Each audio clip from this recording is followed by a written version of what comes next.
નમસ્કાર દોસ્તો, આપ જોઈ રહ્યા છો સાયગ્રોપીડિયા હાઉસ સંચાલિત નવસારી લાઈવ અને ઝટપટ ન્યૂઝ। નવસારીની વેપારીઓની સૌથી મોટી સંસ્થા એવી the Navsari district chamber of commerce and ઇન્ડસ્ટ્રીઝના આગામી વર્ષના હોદ્દેદારો અંગેની ચૂંટણી જાહેર કરવામાં આવી હતી અને આ ચૂંટણીમાં પ્રમુખ તરીકે હરીશભાઈ મંગલાણીની નિમણૂક કરવામાં આવી છે। આમ તો નિમણૂક ના કહી શકાય, પરંતુ એ બિનહરીફ ચૂંટાઈ આવ્યા છે, કારણ કે એમની સામે આજે ચૂંટણીના જે ફોર્મ ભરવાના હતા, ઉમેદવારી પત્રો ભરવાના હતા, તેના અંતિમ દિવસે આ સાથે સાત હોદ્દાઓ પર એક જ વ્યક્તિએ ફોર્મ ભરતા આ મોટાભાગે બિનહરીફ ચૂંટાયેલા જાહેર થઈ ગયા છે। કારણ કે હવે ચૂંટણી યોજાવાની શક્યતા નથી, એટલે વિધિવત રીતે જાહેરાત કદાચ 24 કલાક પછી થશે, પરંતુ હાલ તો ચેમ્બર ઓફ કોમર્સના આગામી વર્ષના હોદ્દેદારોની જે નિમણૂક થઈ છે તેમાં પ્રમુખ તરીકે હરીશભાઈ મંગલાણી બિનહરીફ ચૂંટાઈ આવ્યા છે અને 2 વર્ષ સુધી તેઓ હવે પ્રમુખ તરીકેનો કારભાર સંભાળશે। ચૂંટણી આવે એટલે ઉમેદવારી પત્રો ભરવાના હોય છે, પરંતુ આ વખતે ચેમ્બર ઓફ કોમર્સ એન્ડ ઇન્ડસ્ટ્રીઝમાં ચૂંટણી લગભગ હટી ગઈ છે, કારણ કે ગત વખતે ચૂંટણી યોજાઈ હતી, પરંતુ આ વખતે નવસારીની મહાજનોની સૌથી મોટી સંસ્થા એવી ચેમ્બર ઓફ કોમર્સમાં બિનહરીફ તમામ હોદ્દેદારો ચૂંટાઈ આવ્યા છે એમ કહી શકાય। આ અંગે ચૂંટણી અધિકારી તરીકે 3 જણાની જવાબદારી સોંપવામાં આવી હતી, જેમાં મધુભાઈ કથિરિયા, જગદીશભાઈ શાહ અને એડવોકેટ સીપી નાયક, આ 3ની કમિટીને ચૂંટણી જાહેર કરવામાં આવી હતી અને આ ચૂંટણી અધિકારી તરીકે આ 3 જ્યારે આજે ઉમેદવારી પત્રો સ્વીકાર્યા ત્યારે 7 ઉમેદવારી પત્રો વિવિધ હોદ્દાઓ માટે આપવામાં આવ્યા હતા। જે હોદ્દેદારો ચૂંટાઈ આવ્યા છે તેની વિગતો જોઈ લઈએ તો પ્રમુખ તરીકે હરીશભાઈ મંગલાણી, જ્યારે પ્રથમ ઉપપ્રમુખ તરીકે સુરજભાઈ સાવલિયા, જ્યારે દ્વિતીય ઉપપ્રમુખ તરીકે સંજયભાઈ ગાંધી, મંત્રી તરીકે જીતુભાઈ પણસારા અને સહમંત્રી તરીકે રમેશભાઈ એરવાડિયા અને પરિમલભાઈ દેસાઈ, જ્યારે ખજાનચી તરીકે દિલીપભાઈ ગાયડની નિમણૂક કરવામાં આવી છે। ત્યારે આ ચૂંટણી જે યોજવામાં આવી અને આ ચૂંટણીમાં જે ફોર્મો ભરવામાં આવ્યા તે અંગે ચૂંટણી અધિકારી પૈકીના મધુભાઈ કથિરિયા એ પણ સમય સાથે વાત કરી હતી। શું કહ્યું હતું મધુભાઈ કથિરિયાએ તે જોઈ? નમસ્કાર। The Navsari chamber of commerce and ઇન્ડસ્ટ્રીઝની આજે ચૂંટણી અન્વયે ઉમેદવારી પત્ર ભરવાના છેલ્લા દિવસે અમારા ચૂંટણી કમિશનરો સર્વશ્રી સીપી નાયક સાહેબ અને શ્રી જગદીશભાઈ શાહ સાહેબના અધ્યક્ષપણા હેઠળ આ ચૂંટણી યોજાવાની હતી। ત્યારે આજે ઉમેદવારી પત્ર ભરવાના છેલ્લા દિવસે સાંજે 4 વાગ્યા સુધીમાં અમને ફક્ત 7 હોદ્દા માટે 7 જ ફોર્મ મળેલ છે, જેમાં પ્રમુખ તરીકે હરીશભાઈ મંગલાણી, પ્રથમ ઉપપ્રમુખ તરીકે સુરજભાઈ સાવલિયા, દ્વિતીય ઉપપ્રમુખ તરીકે સંજયભાઈ ગાંધી, મંત્રી તરીકે જીતુભાઈ પણસારા, પ્રથમ સહમંત્રી તરીકે રમેશભાઈ એરવાડિયા અને દ્વિતીય સહમંત્રી તરીકે પરિમલભાઈ દેસાઈ અને ખજાનચી તરીકે દિલીપભાઈ ગાયલના ફોર્મ મળેલ છે। આ સિવાયના અન્ય કોઈ ફોર્મ અમને મળેલ નથી, જેથી ચૂંટણીનો પ્રશ્ન રહેતો નથી અને આ ઉમેદવારોને નિયત સમય અને તારીખે ચૂંટાયેલા જાહેર કરવામાં આવશે।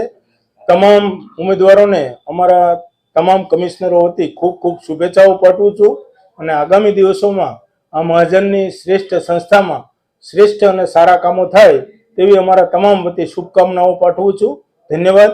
આમ તો ચેમ્બર એટલે મહાજનોની સંસ્થા, પરંતુ ચેમ્બરની ચૂંટણી પણ નીરસ બની ગઈ છે અને ચેમ્બરના હોદ્દાઓ પણ નીરસ બન્યા છે, કારણ કે આ હોદ્દાઓ પર કઠપૂતળીઓ બેસાડવામાં આવી રહ્યા હોય છે અને એટલા માટે જ જે પણ હોદ્દો હોય છે એ કાં તો એ નિમણૂક કરવામાં આવતી હોય છે અથવા તો સમજૂતીથી હોદ્દાઓ ફાળવી દેવામાં આવતા હોય છે અને દેખાવ પૂરતી ચૂંટણી યોજાતી હોય છે।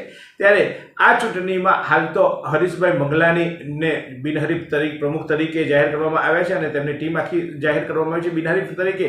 પણ આ બિનહરીફ ચૂંટાયેલા હરીશભાઈ મંગલાણી હવે પરંપરા મુજબ રબર સ્ટેમ્પ બનીને ચૂંટણીના જે નિયમો છે તેના બાદ કરીને હવે તેઓ ચૂંટાયા છે, ત્યારે પ્રમુખ તરીકે માત્ર રબર સ્ટેમ્પ તરીકે કામ નહીં કરી, પરંતુ પોતાની આગવી અદાથી કામ કરશે કે કેમ એ જોવું રહ્યું, કારણ કે હરીશભાઈ મંગલાણી સતત લોકોની સાથે હકારાત્મક અભિગમથી જીવતા આવ્યા છે।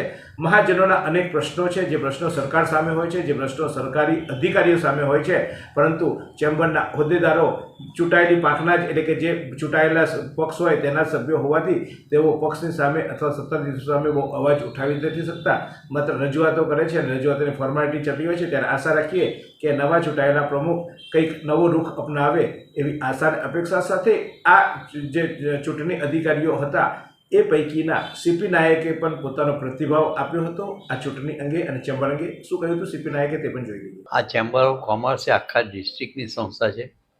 એમાં ધંધાનો વિકાસ, વેપારનો વિકાસ એના માટેની સંસ્થા છે.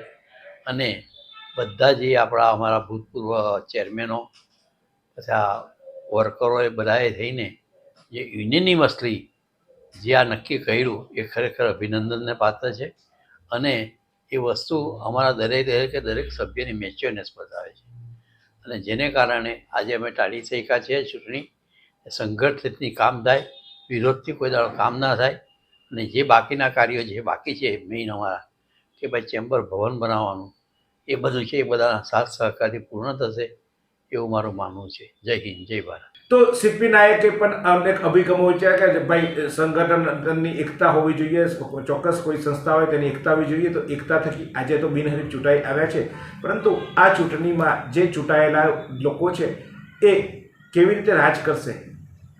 ચેમ્બર ખરેખર મહાજનોના હિતમાં કામ કરે છે કે પછી રાજકીય હોદ્દાઓ જ હોય છે? આ પણ એક સવાલ ઊભો થાય છે. તો આ મુદ્દે હું કાલે ચોક્કસ સીધી વાત, સારી વાત અને સાચી વાત કરવાનો છું. તમે પણ જો આ સીધી વાત, સાચી વાત અને સારી વાતમાં ચેમ્બરને લઈને કોઈ ચર્ચા કરવા ઈચ્છતા હો તો ચોક્કસ મને આપના ટોપિકો વોટ્સઅપ કરજો. મારો વોટ્સઅપ નંબર હું ફરી એકવાર સ્ક્રીન પર આપી દઉં છું, 9825055116. તો આ નંબર પર આપ વોટ્સઅપ કરશો. આપ ચેમ્બર અંગે જો કંઈ કહેવા માંગતા હો તો ચોક્કસ આપ અમારું ધ્યાન દોરશો. અને હા, જો તમે કહેશો તો તમારું નામ સાથે અમે તમારી વાત રજૂ કરીશું. અને જો તમે એવું કહેશો કે ના, અમારું નામ નહીં આપતા પણ અમારી વાત રજૂ કરજો, તો અમે તમારું નામ છુપાવીને પણ તમારી વાત રજૂ કરીશું. તો ચોક્કસ કાલે હવે મળીએ કે શું ચેમ્બર એક મહાજનોની સંસ્થા છે? સીધી વાત, સારી વાત અને સાચી વાત. શું તમે શરીરના સાંધાના દુખાવાથી પીડાઈ રહ્યા છો કે પછી તમે કોઈ સ્પોર્ટ્સ ઇન્જરીથી પીડાઈ રહ્યા છો? લકવાની બીમારી બાદની પીડા સહન કરી રહ્યા છો? શું તમને સ્પાઇનલ પ્રોબ્લેમ છે? તો આ તમામ દુખાવાને હવે બાય બાય કરી દો, કારણ કે માસ્ટર ડિગ્રી ધરાવતા ખૂબ જ અનુભવી ફિઝિયોથેરાપિસ્ટ ડૉક્ટર અમિત પટેલ પાસે તમે આ તમામ સમસ્યાઓનું સચોટ નિદાન કરાવી ફરીથી નોર્મલ જિંદગી જીવી શકો છો.